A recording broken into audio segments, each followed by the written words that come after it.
Hello, art people. Welcome to day one of a new lesson, Glow Art. I am developing a painting of a glowing underwater organism so that I can produce an informed interpretation of Paul Klee's goldfish painting. I know I've got it when I have, through sketching, designed my composition, which illustrates an underwater organism, and have started painting it with glow paint. So this is what we're doing today. So towards the end of today, when there's about 35 or 40 minutes left of class, you'll have to produce an informed interpretation of Paul Klee's goldfish painting. So just keep that in mind. We're not going to paint right up until it's time to clean up. We're going to paint until it's almost time to clean up.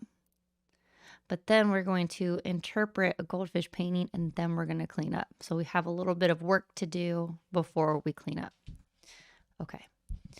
So let's go ahead, and before we get started, we'll do our videos. First, we are going to learn about Paul Klee. So I'll pause the video here and we will watch this video about Paul Klee. All right, now that we have learned about Paul Klee, we're going to do our vocabulary word for this lesson, which is contrast. So I'll pause the video here and we'll watch this little video about contrast. All right, great. Well, we can go ahead and get started now. You guys might want to go ahead and get out your reference images and start looking at those. So if you're a bear, you can go ahead and get those reference images out and you guys can start looking at those. All right, now that we have our reference images, bears are going to go ahead and get you guys your mixed media paper. All right, and now that we have our mixed media paper, alligators, you can go ahead and get everybody at your table a pencil. So the first thing we do is always the same. We pick up our pencil, we write our name in the bottom right-hand corner. Let's go ahead and do that. Whoop.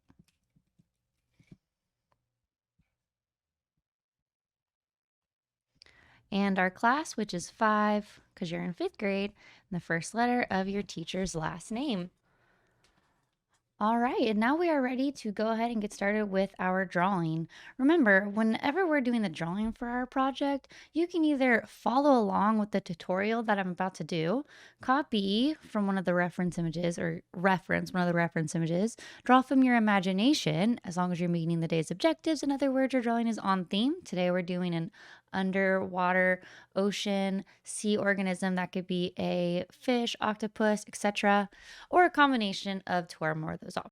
The first thing I like to do whenever I'm drawing something is I just make general shapes to help me plan out the composition. So I want this part right here of the jellyfish to be about this big, and I think right here would be really good. And now I'm going to just draw lines to show where those tendrils are going to go. So I think I'll have one going down and up. Another one going down and up. Like this. Kind of wherever you feel like putting them. I think I'll put a couple extra. So this is where I'm combining a reference images plus my imagination.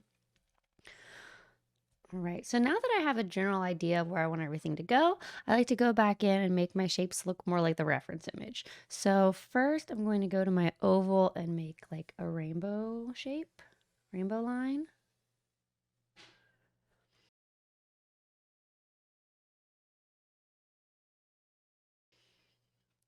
And then it looks like it kind of just curves in here and curves in here.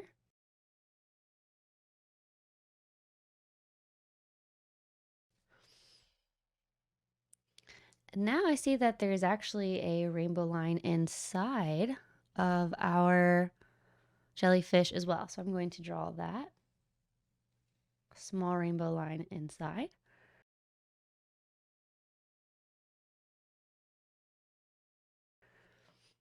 And then I'm noticing that there's kind of like these little curves. They go in and out, in and out. So I'm going to draw those next. I'm going to go up and down, up and down, up, down, up and down, up and down.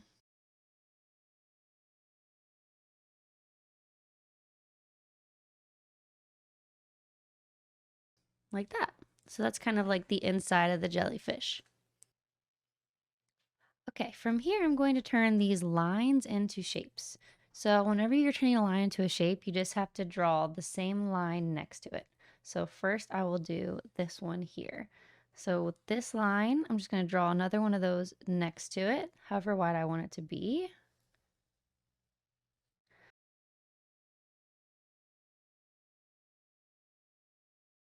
And then I'm going to slowly get closer to the original line as I go towards the back.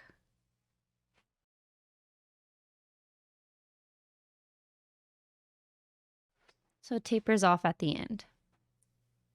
And then I'll go over that initial line again to make it a little darker so it matches.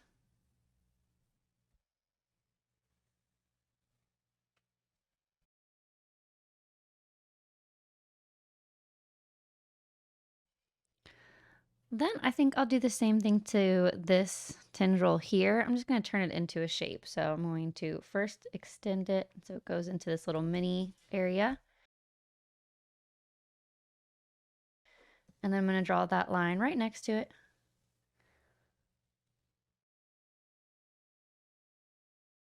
If I run into another tendril, I'm just going to jump over it. Come over the other side.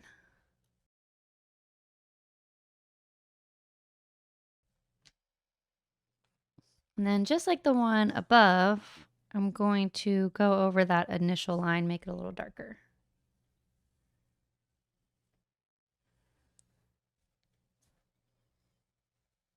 So it all matches.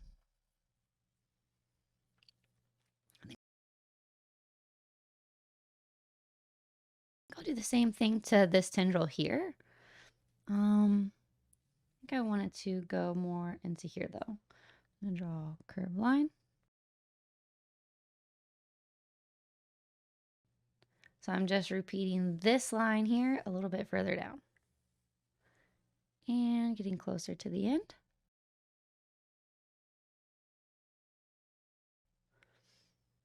And then back around to go over that initial line that I was copying.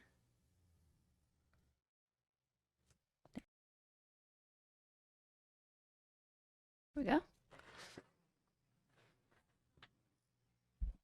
Looks like I had an idea to do one of these over here as well. So I'll go ahead and first extend this into my little mini area. Let's go ahead and make the second line to turn it into a shape. Maybe I'll make it a little longer. And go back into it. I'm also noticing a lot of these really cute, like wavy sort of lines coming out from those tendrils. So I think I'll add some of those. So from the tip of this one, I'm just going to go back in and I'm going to do like a wavy line. So it looks a little bit more like the reference image.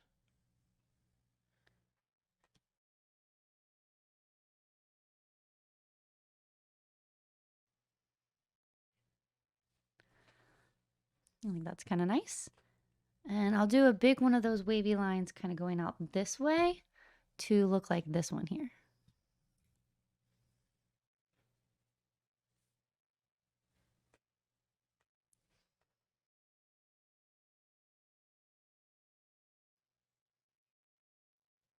I think I'll put one down here too. Looks kind of nice. Okay, cool. So now what I'm going to do is do this tricky part here.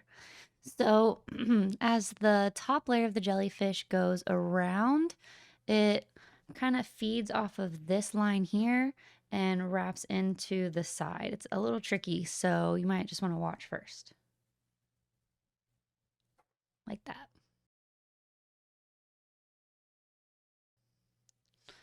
I'll do the same thing on the other side. So I'm just going to start at that tiny jellyfish on the inside and wavy line into the tendrils. Something like that. It's pretty cute. All right, that is going to be it for my sketch. I'm going to do the rest of the details with the paint actually.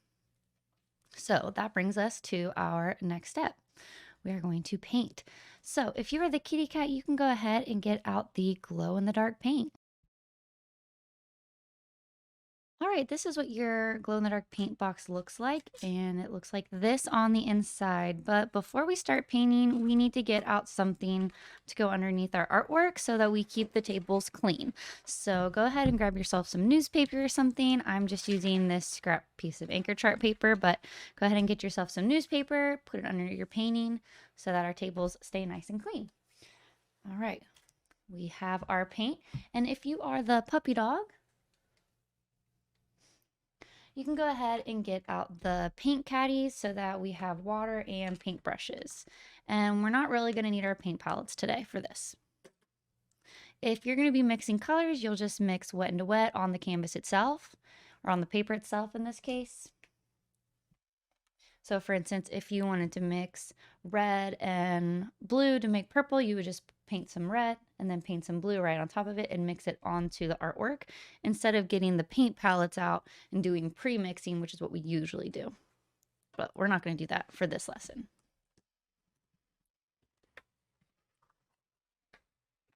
Okay, so notice we have the paint water in one cup and paintbrushes in the other.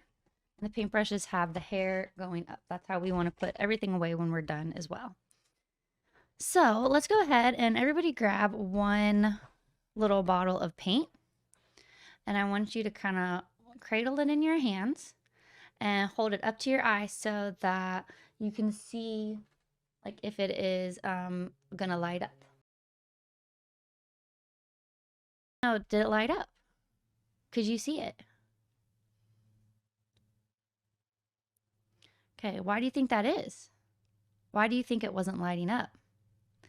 And what do you think we could do to make it light up? Well, there's a way, but I'm not going to tell you today. I'm going to tell you next time on day 2 of this lesson. For now, we're just going to have to get started. So go ahead and pick out whatever color you want, and you guys can go ahead and get started painting.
Hey, you guys, like I said at the beginning of this video, before we clean up, we are actually going to now interpret a piece of artwork. Now that you've made your own underwater organism, I want to hear what you have to say about a different artist's underwater organism, and that would be Paul Klee's goldfish. Okay, first let's actually look at the different types of lines in this artwork. So, how would you describe these lines that he has? These red lines and these blue lines. Do you think he made them quickly or slowly? Okay. Think about when you were making lines while you were drawing your fish or underwater organism. And did you use slow lines or quick lines? Okay. How did you feel when you were making those lines? When you made the zigzag lines, were you rushing? If you made long flowy lines, is it because you were taking your time? Do you feel like the zigzaggy lines and the straight lines might be more energized, whereas a slow line might be more calm? Okay, and then let's look at the colors. So what colors did you choose? And how did you feel when you chose those colors? What type of mood were you going for? And what colors did he choose? What mood do you think he was going for? Okay, cool. That's enough interpreting of this artwork for today. We'll interpret it a little bit more next time. That's it for this video. You guys can go ahead and clean up and we'll get ready to go. Thanks for watching. See you in the next one. Bye.